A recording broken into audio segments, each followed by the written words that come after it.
Today, we're going to talk about the law of cosines. So the other half of 8.5, call this 8.5.2, and this is the law of cosines. Now, unlike the law of sines, there is a lot more work that involves with the law of cosines.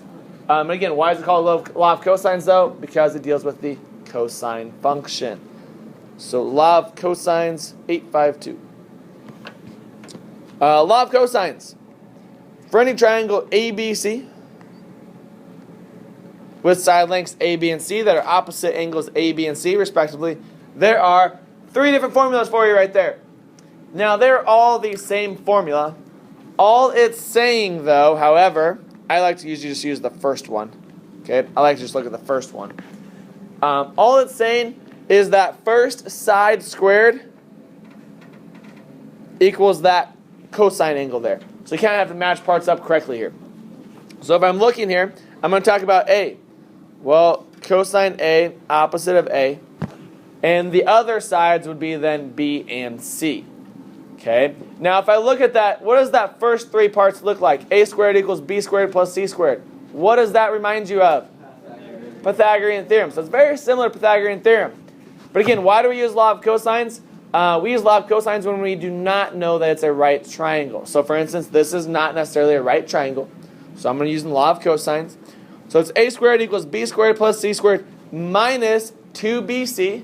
So minus 2 times the side lengths of B and C, so not the opposite side. And then times the cosine of A. And again, recognize, this is a little bit harder of a formula to solve this. There is some more work that goes into this. Okay. And then as you look down here, they kind of show you an example. Here's an example. Again, you plug the information in. And once you plug it in there, you're just solving. Okay, once you plug it in, you're just solving for what you're missing. You can think of it as, I like to call it just plug and chug. You plug the information in there and you chug through the rest of the problem. Okay. And again, the hardest part about all of this is just kind of remembering the formula that goes into it. Okay. So let's look at number 1. Find each measure, round lengths to nearest tenth, and angle measures to the nearest degree. Okay. Number 1, I want to find side EF. I'm going to call EF X. Okay, just so I can see that's X. Is everybody good with that? Call it EF X. I'm going to write the law of cosines at the top so you can see it. Law of cosines says A squared equals B squared plus C squared minus 2BC times the cosine of A. All right. Now again, where do the A, the little a, and the big A come from? From my angle on the opposite side. Does everybody see that? I'm given one angle. I'm trying to find the opposite side. So little a, what would the little a represent in this number 1 problem? I would replace little a with what letter? X. That's what I'm trying to solve. I'm trying to solve X. So I have X squared equals, it does not matter B and C, they're interchangeable. Which one do you want to have B? So I have 9 squared plus 10 squared minus 2 times 9 times 10 times the cosine of 43. Awesome. So I plug all the information in. Again, that's an important step. Make sure you plug it all in correctly. I know. And now I'm just going to start solving this. So what does 9 squared give me? 81. What's 10 squared give me? So is that all right? Is everybody good with that, right? Just 181? 9 squared plus 10 squared? Okay.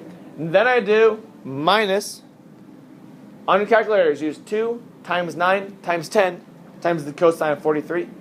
If you're using some of your phone calculators or iPad calculators, it might be easier to go backwards. Like do the cosine of 43 first, and then times 2 times 9 times 10.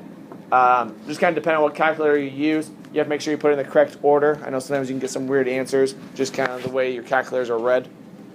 So it might be easier a lot of times to do the cosine part of it first, and then take it times 2 times 9 times 10. If you have a calculator that uses... no, just do 2 times 9 times 10 times cosine 43. So then times it 2 again. Yeah. Just 1, 2. So like What'd you get? Yes. So you should get 131 point what, sir? 131.64. Nice job. All right. So now I have 181 minus 131.64. I'm going to subtract them. I end up with x squared equals 49.36. Is that my answer? No, because what do I have to do the very last step here? I have to take the square root. Nice job. So I do the square root of 49.36. And I'm going to get an answer that is approximately 7 to the nearest tenth, I believe. 7.0 then. So that's approximately 7.0. If it says round to the nearest tenth, make sure you do show that it has a decimal of 0. You do have to put 7.0. Even though a lot of you probably want to put 7, but it does say round to the nearest tenth, make sure you do put that 0.0. Again, as you see, this is why I call it plug and chug. You're just plugging in the information you know, and you're solving it from there. Now, problem like number 1 is not as hard. You have a problem as number 2. Oh, no. Number 2 is going to be a little bit tougher. Now, why is number 2 tougher? I'll show you. But because I'm trying to find the angle. I'm trying to find the angle. So number 2 is going to be a little bit tougher here, and I'll show you why. Law of cosines still. Can't use law of sines. In order to use law of sines, I have to have at least one angle on all the sides, or at least 2 angles. Okay. Now, what is going to be my small a here technically? Again, remember, big A and little a are opposite. I'm going to solve for x. So what side is opposite of x? 7. So 7 is my small a. So I'm going to say 7 squared equals. Can we just write like 49? Yeah. Oh yeah. Once you get good at it, you can. I'm going to plug it all in myself. But yeah. Again, b and c are interchangeable. So 7 squared equals 6 squared plus 8 squared minus 2 times 6 times 8 times the cosine of x. Is everybody good with what I did so far? I just plugged all the information in I knew. We all good? Now I'm going to solve for what I know. I know 7 squared is 49 equals 6 squared plus 8 squared gets me 6 squared plus 8 squared, anybody? 64. 800 minus what's 2 times 6 times 8?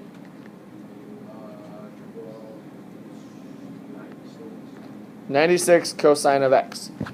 Is everybody good with me so far up to this point? Okay. Now here's where some students want to get confused. Can I subtract 196? No. No, because I have a variable in there. That'd be like saying, 100 minus 96x. Can you combine those? No. No, because they're not like terms. So I need to now solve for the cosine of x. Well, I want to solve for the cosine of x. It means I want to get the cosine of x alone on that side. So think of it as an algebra problem. What do I have to do with that 100? Subtract 100 and add 96. Nope. I'm going to subtract 100 first, though. And I get negative 51 equals 96 cosine of x. Now, what do I want to do with that 96? I don't want to subtract it. I actually want to divide it. I want to divide by the negative 96. Again, because why am I dividing it? Because it's really negative 96 times the cosine of x. So I'm dividing by negative 96. Now when I do that, I'm going to get a decimal. I want you to take that decimal four places, please. So negative 51 divided by negative 96. I'm going to have a decimal. Take that to 4 decimal places if you would. And I get point, anybody? 5312? So I have 0.5312 equals the cosine of x. Is that my answer? No.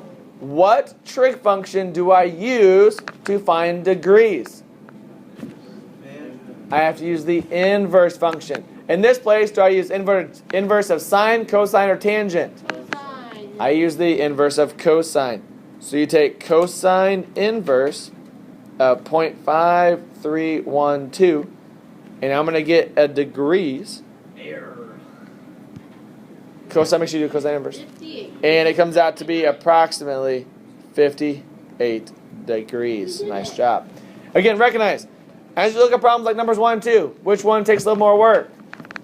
2. Definitely 2. Anytime you're trying to find the angle, it's going to take more work.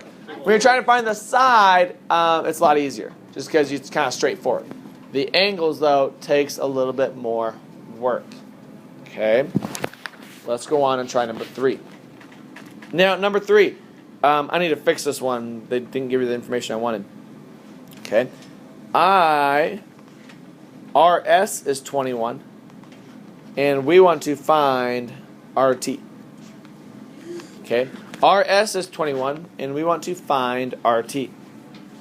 So again, the law of cosine says a squared equals b squared plus c squared minus 2bc cosine of a. What is going to be x here? X squared. RT, right? Yeah. So I have x squared equals, what is b here?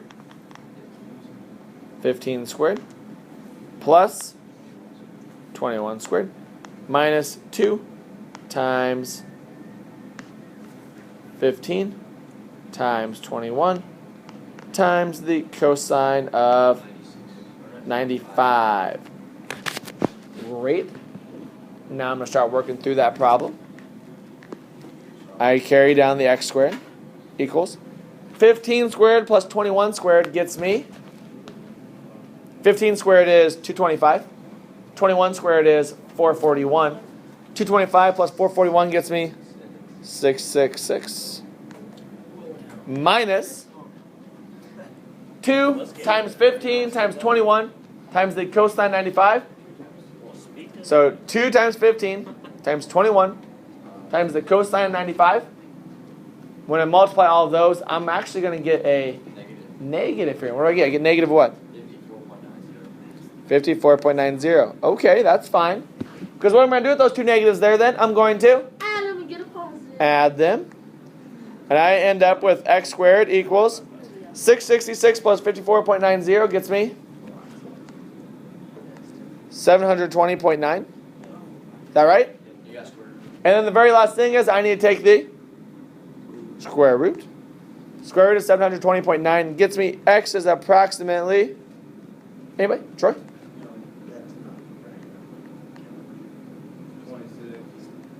26 point to the nearest tenth. 26.8. Nice job.